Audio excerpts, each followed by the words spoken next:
The One Thing by Gary Keller and Jay Papasan, an audiobook summary. Intriguing, immersive, and interactive. What's the one thing you can do right now such that by doing it, everything else becomes easier or unnecessary? Before we begin, a question that could change everything. Imagine holding up one finger and being told that's the secret to success. Not 5 habits, not a 12-step plan, just one thing. Would you believe it? Or would you scroll past it like every other productivity tip you've ever ignored? Welcome, listener. What you're about to hear isn't just a book summary, it's a reckoning, a quiet challenge to everything you believe about busyness, discipline, balance, and success. Gary Keller, billionaire real estate mogul, founder of Keller Williams, almost lost everything before he found the answer. And the answer, as maddening as it sounds, was devastatingly simple. Do less. Go smaller. Focus on one thing. This isn't minimalism for the lazy. This is surgical precision for the extraordinary. Let's begin. Chapter 1. The One Thing, where it all begins. A cowboy, a finger, and the secret of life. No, this isn't the setup to a joke. It's the moment everything changed. In the 1991 comedy City Slickers, a grizzled cowboy named Curly holds up one finger and tells city boy Mitch, "One thing, just one thing. You stick to that and everything else don't mean shit." Gary Keller watched that scene and laughed. Years later, after building a national real estate company only to watch it begin to crumble under the weight of his own ambition and chaos, he remembered that finger. His coach laid out the brutal truth. Gary needed to fire himself as CEO and spend all his energy on just one thing, finding 14 key people to rebuild from the ground up. It sounded absurd. It worked. Within 3 years, the company entered a decade of 40% year-over-year growth. He stepped down from everything to focus on one thing and built an empire. The language of the one thing was born. When Gary began coaching his top performers, he whittled their weekly goals from a handful to 3 to 2, and then, out of desperation, to just 1. The question he began asking changed everything. What's the one thing I can do this week, such that by doing it, everything else would be easier or unnecessary? Results went through the roof. Not because people worked harder, because they stopped spreading themselves thin and started going impossibly, ruthlessly, beautifully small. Chapter 2. The Domino Effect. Small actions, staggering consequences. One domino can knock over another 50% larger than itself. Keep going, and by the 57th domino, you'd be spanning the distance from the Earth to the Moon. The same principle applies to your life. This isn't metaphor, it's physics. A single domino set in motion a chain reaction that unleashes geometric, not linear, growth. Extraordinary success isn't about doing many things simultaneously. It's about doing the right things sequentially. You do one right thing, then the next right thing, then the next. Over time, what started as small and deliberate becomes unstoppable and enormous. The math of success is multiplication, not addition, but only if you're stacking the right dominoes. Success is sequential. It's one thing at a time. The question isn't how to do everything at once. The question is, which domino, if I tip it today, sets off the most powerful chain reaction tomorrow? Chapter 3. Success leaves clues. Look closely. Intel, Google, Apple, Star Wars. What do the most powerful brands in history have in common? One thing. They mastered one thing. Keller doesn't ask you to take his word for it. He shows you the pattern. Colonel Sanders had one secret recipe. Intel's empire was built on microprocessors. Google's fortune was built on search. Apple didn't do everything. It did one thing brilliantly at a time, moving from Macs to iMacs to iPods to iPhones in a deliberate, singular relay race. It's not just corporations. Walt Disney had Roy. Einstein had Max Talmud. Oprah had Jeffrey Jacobs. The Beatles had George Martin. Every extraordinary life has a one person who changed the trajectory, and every extraordinary career was built on one dominating skill or passion. Bill Gates had one passion, computers, one skill, programming, one partner, Paul Allen, one letter to Ed Roberts, one computer, the Altair 8800, and built a legacy that rewrote human history. No one is self-made, and no one succeeds alone. But everyone who succeeds does so through the power of one. Part 2. The 6 lies they told you about success. You've been lied to. Not by villains. By well-meaning advice, cultural myths, and productivity gurus who meant well but got it wrong. Let's burn down every one of them. These aren't small misunderstandings. These are deeply embedded truths that billions of people act on every single day, and that consistently produce mediocre results. The authors call them the 6 lies of success. Lie number 1, everything matters equally. You've made to-do lists, long ones, beautiful, color-coded, satisfying ones, and you felt productive crossing things off, only to realize at the end of the day that nothing truly important got done. Here's the truth. Not everything matters equally, not even close. Pareto's principle, the famous 80-20 rule, tells us that a small minority of efforts produce the vast majority of results. 20% of your clients generate 80% of your revenue. 20% of your actions create 80% of your outcomes. A to-do list isn't a success list, it's a survival list, and survival and extraordinary results aren't the same thing. Keller pushes further. Take your 20% and then whittle that down again, and again, until you're left with the one thing that matters most. He calls this extreme Pareto, and it's how one idea out of 100 became a best-selling book series that built an empire. The secret isn't doing more things, it's doing fewer things with outrageous intention. Lie number 2, multitasking. What if everything you believed about multitasking was not just wrong, but costing you almost a third of your productivity every single day? Stanford researcher Clifford Nass studied 262 students who identified as heavy multitaskers. His team expected multitaskers to outperform. Instead, they were outperformed on every single measure.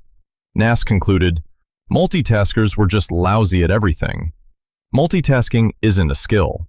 It's a lie we tell ourselves while we switch between tasks and pay a penalty, in time, quality, and mental energy, each time we do. Research shows we lose up to 28% of our workday to multitasking ineffectiveness. Concentrated focus loses ground every time we split our attention. Distracted driving causes 16% of all traffic fatalities. Surgeons who are interrupted make more errors. We accept nothing less than full focus from pilots and surgeons. Why do we accept less from ourselves on our most important work? Multitasking is merely the opportunity to screw up more than one thing at a time. Steve Uzel. Lie number 3, a disciplined life. You don't need more discipline. You've been reaching for the wrong tool. Success doesn't require a robotic, iron-willed existence where every moment is controlled. That's exhausting and unsustainable. What success actually requires is a short sprint of discipline, just long enough to build the right habit.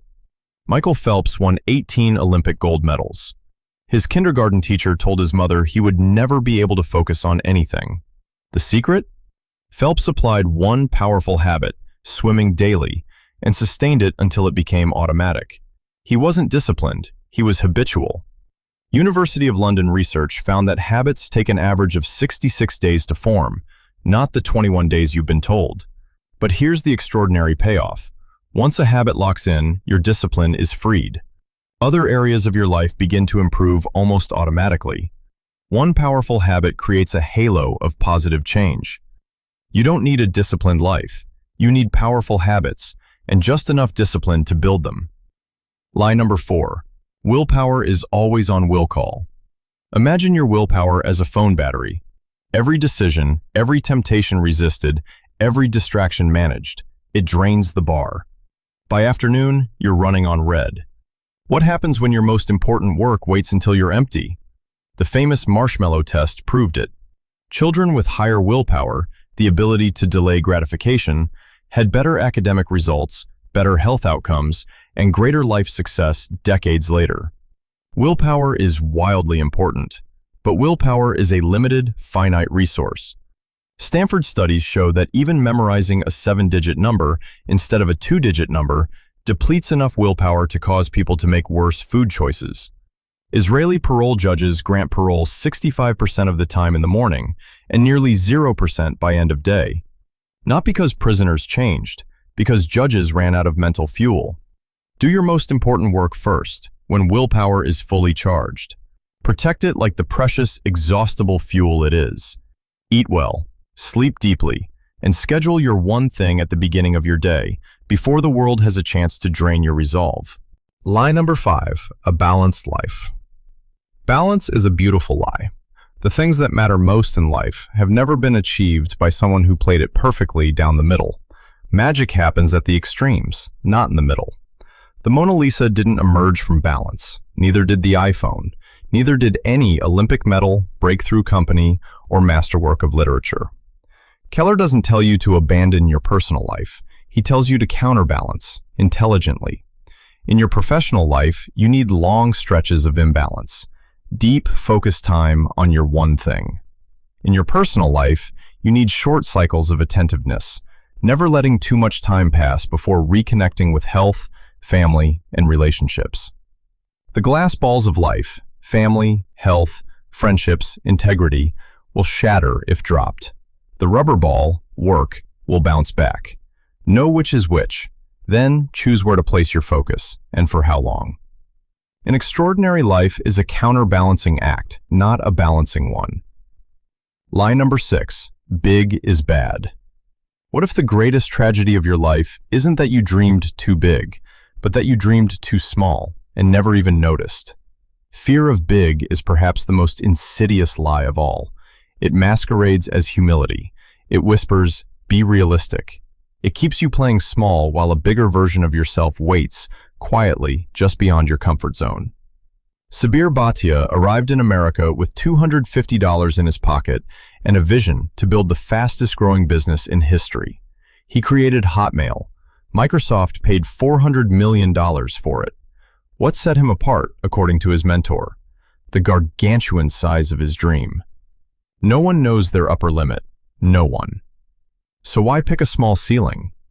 Stanford psychologist Carol Dweck's research confirms that people with a growth mindset, who think big and seek growth, achieve more, learn better, and live more fully than those with a fixed mindset, who avoid failure and cap their potential. The team that built the iPhone was assembled by Scott Forstall, who specifically recruited people who jumped at the challenge. Classic growth mindset thinkers. Big thinking doesn't just attract big results. It becomes the only foundation upon which extraordinary results can be built. Don't fear big. Fear mediocrity. Fear a life half-lived. Part 3. The truth. The simple path to productivity. After burning through every lie, what's left? Clarity. A single question that is, paradoxically, the most powerful productivity tool ever conceived. Chapter 10. The focusing question. Andrew Carnegie told a graduating class in 1885, concentrate your energy, thought, and capital exclusively upon the business in which you are engaged. Mark Twain said, the secret to getting ahead is breaking tasks down until you can start on the first one. Both men called their insight a secret. The focusing question captures both, big picture and small action, in one sentence. What's the one thing I can do, such that by doing it, everything else will be easier or unnecessary? Break it down. One thing forces specificity. You can't hedge, you must choose. Can do, not should do or would do. Action beats intention every time. Such that by doing it, there's a criterion. The answer must create leverage. Everything else easier or unnecessary. This is the test. You're looking for the first domino, the one that makes other dominoes irrelevant. This question works for everything. What's the one thing I can do this week for my health, for my marriage, for my career, for my finances? Layer in a time frame. Right now, this year, in 5 years. And the question becomes a precision instrument for designing your entire life. Research shows asking the right questions improves learning and performance by up to 150%. Ask better questions, get better answers, build a better life. Chapter 11 and 12, The Success Habit and the Path to Great Answers. What if productivity wasn't a system, but a single question you asked yourself every single morning? Keller uses the focusing question like a compass every morning, before every major decision, for every area of his life: spiritual, physical, personal, relational, financial, and professional. The habit isn't the answer. The habit is the question. Great answers come in 3 levels. Doable answers live within your current abilities. Stretch answers push you to your edge. Possibility answers, the ones that transform lives, live beyond what's already known and being done. To find them, you benchmark. Study the highest achievers. Understand what they're doing, and then trend. Ask what comes next that no one else has tried yet. The best goal isn't small and specific. It isn't big and vague. The best goal is big and specific. What can I do to double sales in 6 months? That's not a goal. It's a great question. That demands a great answer. That drives extraordinary action. Part 4. Extraordinary Results. Unlocking Your Potential. You now know what to do. The only question left is whether you're going to do it. And that starts with knowing why. Chapter 13. Live with Purpose. Ebenezer Scrooge was visited by 3 ghosts and woke up a different man. Not because of fear, because for the first time he could see his purpose clearly. And when his purpose changed, everything changed. His priorities, his actions, his life. Keller asks, what's your big why? What gets you out of bed with genuine excitement? What would you be doing if money were irrelevant? That answer, however modest or enormous, is your purpose.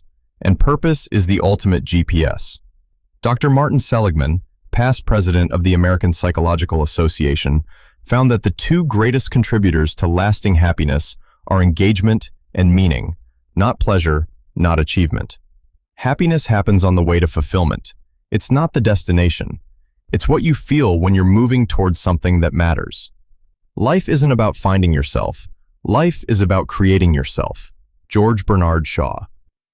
Chapter 14. Live by Priority. Goal Setting to the Now. You have a someday goal. Beautiful. Now, what are you doing today to make that someday possible? Most people fail not because they lack ambition, but because they fail to connect their big goals to their present moment. Keller's Goal Setting to the Now bridges that gap through a sequence of nested priorities. Someday, to 5 years, to 1 year, to 1 month, to 1 week, to today, to right now. At every level, the focusing question helps you identify the one thing that keeps you on track. Research confirms it. Students who visualize the process of achieving a goal, not just the outcome, performed significantly better. They studied more. They scored higher. They succeeded more fully. Write down your goals. Participants who did were 39.5% more likely to achieve them. Those who also sent weekly progress reports to a friend, 76.7% more likely. Accountability is arithmetic, not magic. Chapter 15. Live for Productivity. Time Blocking. The secret to extraordinary productivity isn't working more hours. It's protecting the right hours, ferociously. Time blocking is deceptively simple. Put your one thing on your calendar every day, treat that appointment as sacred, and work it like a professional. Stephen King writes every morning, 4 hours, no exceptions. That discipline isn't what makes him great. That greatness is what his discipline protects. Keller recommends blocking a minimum of 4 hours per day for your one thing. Why 4 hours? Because mastery research by K. Anders Ericsson shows elite performers average roughly 3 to 4 hours of deliberate daily practice over a decade. The 10,000-hour rule wasn't arbitrary. It was the math of mastery.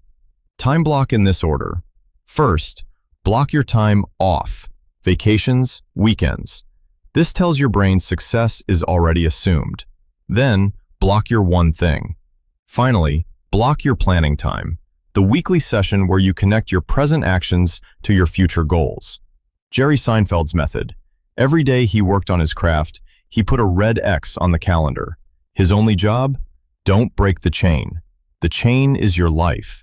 Each X is a small domino. Keep going and they compound into something none of the individual X's could have imagined. Chapter 16. The 3 commitments. Time blocking alone won't save you. To make it work, you need 3 commitments. 1. Follow the path of mastery.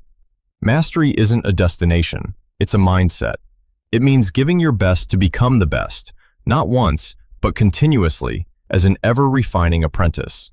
Eddie Van Halen practiced guitar the entire time his brother Alex was out at night.